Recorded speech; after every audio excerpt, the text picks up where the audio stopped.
home concerned soon poop yes? Okay, we can go poop right now if you want. Right now we have 46 buttons on the board, and then there's one button outside of the door which says inside. Each button corresponds to a specific word or phrase that she can use independently or in combination with other words to achieve a certain goal.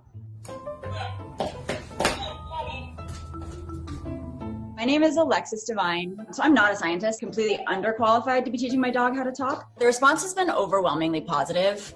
TikTok, I just sort of started on a whim. It's been a month now and 2 million followers. So it's been pretty overwhelming. I was inspired by Christina Hunger, who's a speech language pathologist down in San Diego.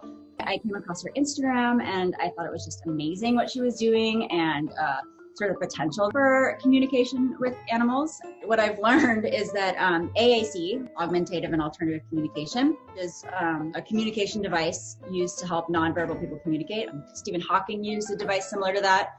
So Christina, the speech language pathologist, decided to see if it was possible for her dog to start learning to speak using the buttons as well.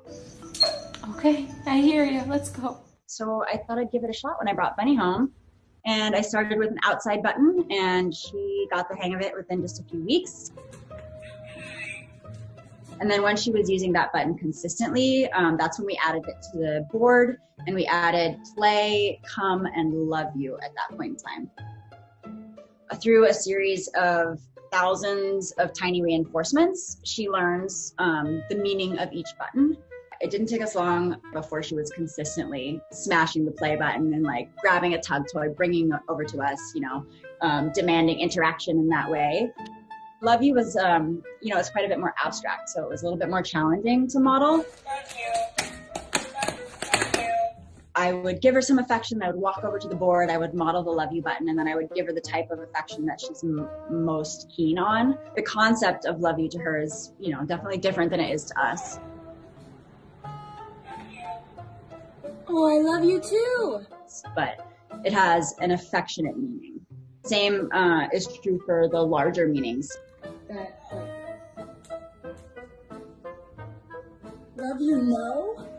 Oh my God, Bunny. Through repetition and combination of those two words, she learns that their combined meaning. Come later? Can I come later? I was trying to take a nap. You need me to come now? No. Okay. So I was using that system for I think about 6 months before I met up with Leo Trottier, who's a cognitive scientist who was developing prototypes of devices specifically for canine AAC to help them learn more efficiently and communicate better.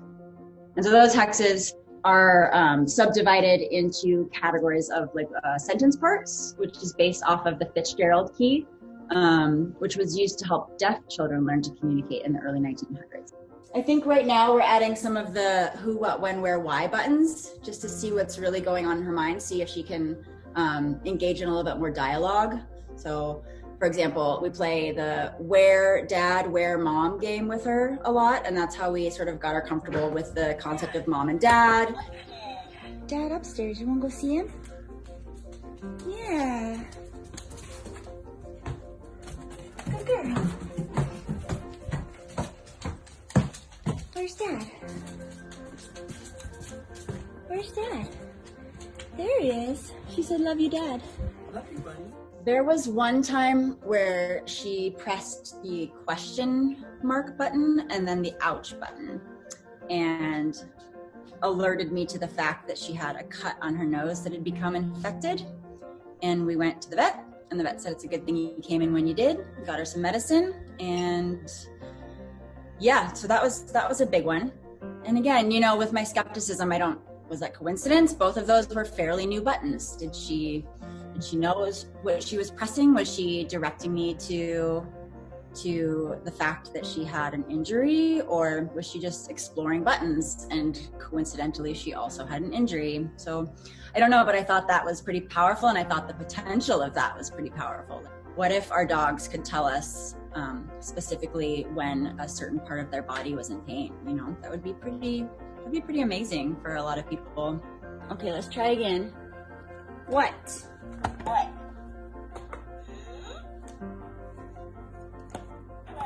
Yay! Yes! Good girl! I definitely have considered myself a hopeful skeptic. And the more I think about it, I'm not even sure what I'm hopeful for, because the process is so fascinating in and of itself that it doesn't necessarily have to lead anywhere for it to be engaging for me and for her. Bunny, that's you. You're Bunny. Love you, Bunny. Love you, Bunny. Bunny. Friend. Yeah, Bunny friend. That's right. I think it's kind of the grand Skinner versus Chomsky debate. Like, is language learned or is it innate? And I think, like many great debates, the truth probably lies somewhere in the middle. Bunny. Friend. Yes. Yes. Bunny friend.